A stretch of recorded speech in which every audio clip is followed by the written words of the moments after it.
प्राचीन काल से ये मान्यता है कि जब देवता और दानवर लड़ रहे थे, अपनी शक्ति को व्यर्थ कर रहे थे, तो उनसे कहा गया कि अगर तुम समुद्र का मंथन करोगे तो उसमें से रत्न निकलेंगे।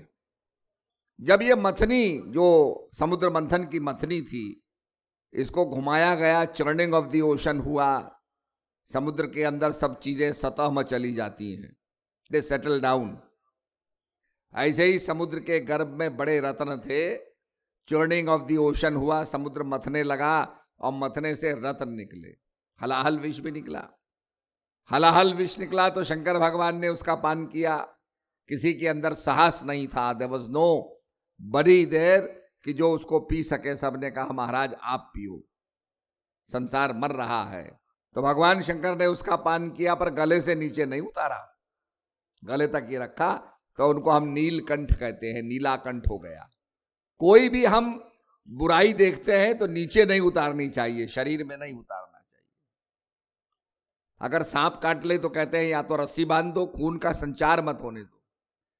ऐसे ही बुराई का, गंदगी का, विष का संचार मत होने दो। Don't let your body be affected by it, उससे शरीर को प्रभावित मत करने दो। इसमें से कई रत्न निकले और अंत में कलश के अंदर इसमें अमृत निकला। अमृत माने जहां मौत ना हो, जो अमर कर दे, एटर्नल लाइफ दे दे। आज हम डॉक्टर के पास जाते हैं, दवाई खाते हैं, इसीलिए कि हम जीवित रहें। और ये अमृत तो ऐसा है कि इसका पान करने के आदमी अमर हो जाता है। देयर इज नो डेथ, उसके जीवन में कोई मृत्यु ही नहीं है। सब भागने लगे। देखो, विष के लिए सब दूर हो गए और अमृत के लिए सब भागने लगे। हम भी अमर हो जाएं, हम भी अमर हो जाएं। देवता और दानव दोनों लग गए। पर भगवान अमृत तो पात्र को देना चाहते थे। जो पात्र होता है वो प्राप्त करता है, जो पात्र नहीं होता वो प्राप्त नहीं कर सकता। तो पॉजिटिव एनर्जी जो देवता रचनात्मक शक्ति के, देखिए आपने देखा होगा साधु लोग अच्छा काम कर रहे हैं, आतंकवादी लोगों को मार रहे हैं। पॉजिटिव फोर्सेस भी हैं, नेगेटिव फोर्सेस भी हैं।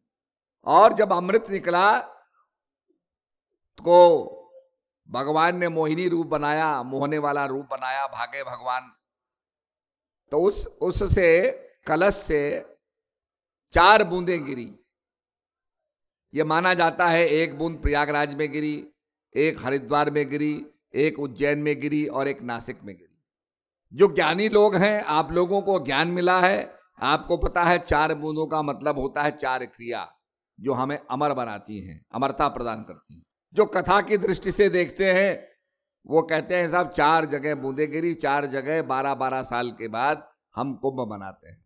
5 कर्मेंद्री, 5 ज्ञानेंद्री, मन और बुद्धि, इस 12 के बाद फिर समय आता है और हम उस अमरता के पर्व को मनाते हैं, कुंभ को मनाते हैं। कुंभ माने होता है घड़ा।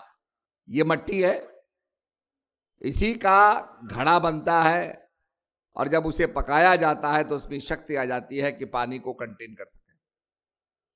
तो पानी को कंटेन करने की जो शक्ति है,